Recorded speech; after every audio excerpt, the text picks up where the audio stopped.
بسم اللہ الرحمن الرحیم. السلام علیکم بھائیوں. میرے خیال میں جتنے اچھی طرح مولانا صاحب نے آپ سب لوگوں کو سمجھایا، مجھے سمجھایا، تو میرے خیال میں میرے پاس تو الفاظ نہیں. مجھے تو خود ان کی بات کا انداز اور جس طرح سمجھا رہے تھے بہت زیادہ پسند آیا اور مزہ آ رہا تھا ان کی باتیں سننے میں.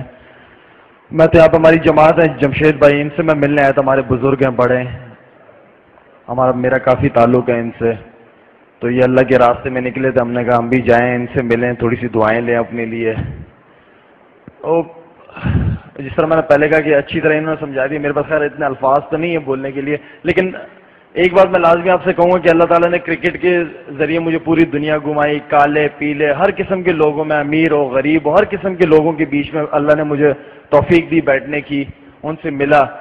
لیکن آپ یقین کریں میں نے ایسے ایسے لوگوں کو دیکھا ہے کہ جن کی صرف تنخواہ کوئی 2,000 سے 2,500 روپے تنخواہ ہوگی، 5-6 بچے ہوں گے، اور آپ یقین کریں کہ ان کی زندگی اتنی زبردست اور اتنی سکون والی زندگی. آج کل کے دور میں 2-2,500 روپے والا بندہ، 5-6 بچے، سمجھ نہیں آتا کہ بندہ کس طرح اسکول بھی جاتے ہیں، کھاتے پیتے بھی ہیں 3 وقت کا، اور کوئی پرابلم نہیں ہے ان کو. اس کی وجہ صرف اور صرف جو مجھے نظر آئی ان کا تعلق اللہ سے بہت زیادہ ہے. وہ اللہ تعالیٰ نے ان کے 2-2,500 روپے میں اتنی برکت ڈالی ہوئی ہوتی ہے کہ وہ اپنے مزے سے اپنی زندگی کو گزار رہے ہیں. تو جس کی زندگی میں دین ہے، پورا کا پورا دین ہے، وہ زندگی سب سے خوبصورت ترین زندگی، وہ اس دنیا میں بھی کامیابی اور آخرت میں بھی ہے. اور جس کی زندگی میں دین نہیں ہے اس کی زندگی جانور سے بھی بدتر زندگی ہے. میں اپنی مثال دیتا ہوں، میں خود بھی پٹھان کا تو یہ مشہور ہے نا کہ نماز پڑھتے ہیں، کام سارے کرتے ہیں لیکن نماز نہیں چھوڑتے. 3-4 وقت نماز میں بھی پہلے پڑھا کرتا تھا. تو میرے کافی عرصے سے میرے ایاز بھائی ہمارے ساتھ آئے ہیں، یہ میرے گھر بڑا آیا کرتے تھے، تو میں ان کو بگا دیتا تھا یا چوکیدار وغیرہ سے منع کرا دیتا تھا. تو ایک دفعہ محلے میں ٹیپ بال کھیلتے ہوئے ان کے ہاتھ میں آئی گیا، تو ان کے ساتھ میں بیٹھا، خیر ان کی بات سنی ہے، ان سے میں بالکل بھاگتا تھا، دور بھاگتا تھا. تو ان کے ساتھ جب میں نے بات ان کی، بیٹے تصویریں نہ کھینچے موبائل سے، بیٹھ جاؤ. تو ان کے ساتھ خیر جب میں بیٹھا ان کی باتیں سنی تو مجھے اس دن یہ احساس ہو گیا تھا کہ شاید افریدی تم نے کل مرنا بھی ہے، اور تم اپنے ساتھ لے کے کیا جاؤ گے. تو یہ چیزیں بار بار جب سے میری ان کی ملاقات ہوئی، یہ چیزیں میرے ذہن میں گھومتی تھی یار کہ واقعی میں کل مروں گا، میں اپنے ساتھ کرکٹ یہ چھکے چوکے تو لے کے نہیں جاؤں گا جو کبھی کبھار لگتے ہیں مجھ سے، یہ تو میں اپنے ساتھ قبر میں نہیں لے کے جاؤں گا، نہ اس کے سوالات ہونے مجھ سے قبر میں. میرے اعمال کام آئیں گے وہاں. تو جو روح کی غذا ہے وہ عبادت ہے اور روح اسی نے جوابات دینے ہیں. تو میں نے کرکٹ تو کام نہیں آئے گی میری وہاں پہ. تو بہتر یہ ہے کہ پھر خیر ان سے ملاقاتیں ہوتی رہی، ان کے ساتھ 3 دن کے لیے چلے گئے، 1 دن کے لیے چلے گئے، بزرگوں میں جا کے بیٹھے، اچھی محفلوں میں. ابھی یہ میں شکر ادا کرتا ہوں اللہ تعالیٰ کا کہ اللہ تعالیٰ نے مجھے اس محفل کا حصہ بنایا. یہ کوئی چھوٹی محفل نہیں ہے، یہ بہت بڑی محفل ہے.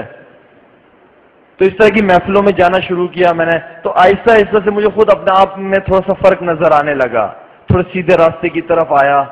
کوشش کرتا ہوں کہ 5 وقت نماز جماعت کے ساتھ پڑھتا ہوں، کوشش کرتا ہوں پوری کہ جو بھی ہو، اور اچھے اچھے لوگوں میں، اچھے بزرگوں کے پاس جا کے بیٹھتے ہیں، ان سے دین سیکھنے کی کوشش کرتے ہیں. یہ جو اللہ والے لوگ، جو اللہ، میں تو ان کو سچی بات ہے فرشتے کہتا ہوں، جو اللہ کے راستے میں گھر سے نکل کے بیگم بچوں کو چھوڑ کے اپنے نرم نرم بستروں کو چھوڑ کے چلے جاتے ہیں، انہیں تو میں فرشتے کہتا ہوں. اور یہ میری مثال دے رہے ہیں کہ میں تو خیر ایک بہت ہی گناہگار آدمی ہوں. اگر پوچھ رہے ہیں تو سعید انور سے پوچھیں، جنید جمشید سے پوچھیں، جن کا ذریعہ ہی کرکٹ یا جن کا ذریعہ ہی موسیقی تھا، ان کی زندگی میں کیا فرق پڑا ہے. یہ تو ان سے جا کے پوچھیں تو وہ آپ کو بتائیں گے کہ ان کی زندگی میں کیا فرق پڑا ہے دین پہ چلنے سے. جو اپنے گھر بار کے نرم نرم بستروں کو چھوڑ کے مسجد کی چٹائیوں پہ جا کے سوتے ہیں، یہ تو ان سے جا کے پوچھیں کہ ان کو اس دین سے کیا مزہ آیا ہے.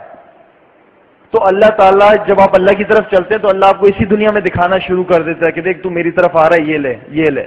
صرف یقین کیے، یقین بنانا ہے ہم نے اپنا. وہ یقین یہی ہے ہمارا، یقین صرف بنا ہے پیسے کے اوپر، کہ جو کچھ ہوتا ہے پیسے سے ہوتا ہے، اس کے بغیر کچھ نہیں ہوتا. ٹھیک ہے پیسہ ضرورت ہے، حلال طریقے سے ہو تو بہت اچھا ہے. پیسہ ضرورت ہے، کوئی فرض نہیں ہے ہم پہ، ہے تو شکر ہے، نہیں ہے تب بھی شکر ہے. ہمیشہ اپنے سے نیچے لوگوں کو دیکھیں، اللہ کا شکر ادا کریں. جو کچھ ہونا ہے، بھی بہت سارے یہاں پہ بچے ایسے ہیں، لوگ ایسے ہیں جو میری وجہ سے اس مسجد میں آئے ہیں، یہ مجھے پتا ہے میری وجہ سے، لیکن میں آپ کو کیا دے سکتا ہوں. مل لیں گے، ملاقات ملا لیں گے، چلا جاؤں گا. میں اپنی نیت یہ کر کے آئے کہ میں نے مسجد جانا ہے، صرف اللہ کی وجہ سے جانا ہے. مسجدوں میں اللہ کی وجہ سے آیا کریں، شخصیات کی وجہ سے. میں کیا ہوں، میں تو خود ایک بہت بڑا گناہگار آدمی ہوں یار. تو میری وجہ سے کیا مسجد میں، اللہ کی وجہ سے مسجد میں آیا کریں. یہ جو بزرگ آئے ہوئے یہاں پہ بیٹھے ہوئے ہیں، ان سے ملیں، ان سے بات کریں، کوئی بھی مسئلے مسائل ہیں ان سے آ کے پوچھیں، ان سے ان کی زندگی کا ایکسپیرینس پوچھیں، یہ آپ کو بتائیں گے.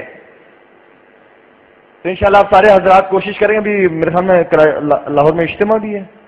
کب سے شروع ہے؟ 12 سے انشاءاللہ لاہور میں اجتماع بھی ہے. میری بھی کوشش ہے اللہ کرے ٹیسٹ ٹیم کے ساتھ نہ جاؤں، نکل جاؤں اجتماع میں انشاءاللہ 3 دن کے لیے لاہور. اور انشاءاللہ ارادہ میرا، میں نے تو مجھے تو یہ ایریا بہت پسند آیا. انشاءاللہ میرا امید ہے کہ یہاں سے انشاءاللہ تین دن کے لیے لازمی جماعت لے کے، میں خود اپنی کی جماعت لے کے یہاں لازمی انشاءاللہ آپ لوگوں کے ساتھ 3 دن گزاروں گا. لیکن اس کی بھی ایک شرط ہے کہ بھئی یہاں سے بھی تو جماعتیں نکلنی چاہیے نا. یہاں سے اللہ کے راستے میں لوگ نکلیں گے تو ہمیں پتہ چلے گا نا کہ بھئی ہم جائیں گے تو ہمیں بھی فائدہ ہوگا انشاءاللہ. تو آپ سارے حضرات کوشش کریں گے انشاءاللہ اس چیز کی بھائی انشاءاللہ. دعا کریں. تو بھوک بھی لگ رہی ہے نا، کھانا بھی کھانا ہے. تشکیل یہ کرا